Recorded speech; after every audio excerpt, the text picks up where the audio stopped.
This video I'm just going to show you a little bit how to use automatic fireball. This is what we have. We have automatic fireballs, and also we have this one that we're going to use to hang him up. So, in regard to that, Gotcha. so this one, when we have this one, so we're just going to lock it here. Then this one is going to be used to hold it upstairs, like so. This one is already tied. So we are looking at forwarding. Actually, want to put it up here. So this is what we're going to use. So it's just a little bit of an hanger. So that's what we are going to clamp it over here, so we can just hold it outside. So that's where we go.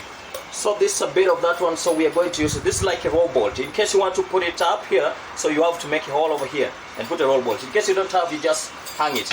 Just so this one, we don't have the roll bolt, so we're going to use something like we just put it over there like that. And I'm going to put this one like that. Yes, and we're done. That one is short, so that one, in case of elephant, it's around 60 degrees, 65 degrees, is going to pop over here and spread the pot around that through the fire, and we stop the fire.